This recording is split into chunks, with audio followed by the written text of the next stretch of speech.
For some of you that went through the examples, and like, well, I still don't quite get this. I figured let's do a little more of extension. So those that need a little extra help with these, I put up 4 problems I'd like to do. Number 12, by the way, it should be positive 3, not negative 3. So I want to do these 4 problems. And why I want to do these is we're going to look at what happens if the 2 numbers multiply to be positive, what happens if the 2 numbers multiply to be negative. So we got these 2 situations, and then once again, either they add could be a positive or negative. So this really covers the 4 possibilities. So the one thing I want to say is if it multiplies, we'll do number 2 to start here. If it multiplies to be a positive number, that means the numbers that you write down here are going to be the same sign. A positive times a positive gets a positive, or a negative times a negative will also get you a positive. So as I write my list, it's either going to, it's 1 and 18, 2 and 9, 3 and 6. Now since they add to be a positive, I know the 2 numbers must be positive.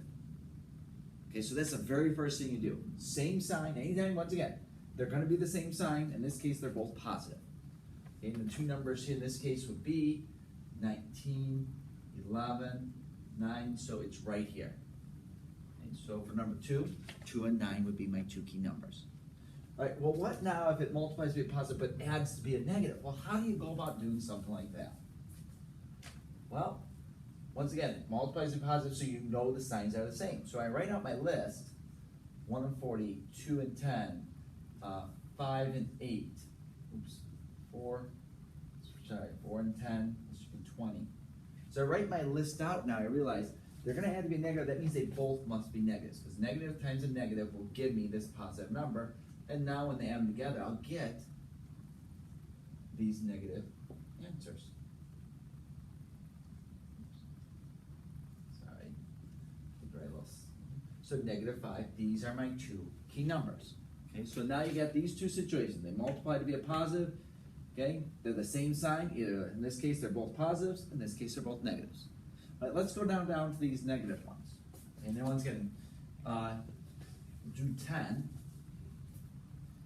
If it multiplies to be a negative, now they're opposite signs.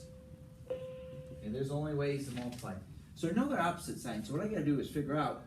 In this case, since they add to be a negative, the larger ones are going to be negatives. So I know, let's make those, so it gets negative 9. Here we go. That's what I want. So 2 and negative 5 are my key numbers.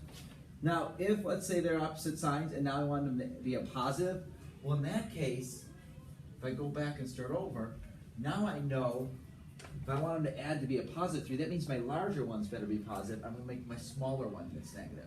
So now I get 9. These add up to be 3.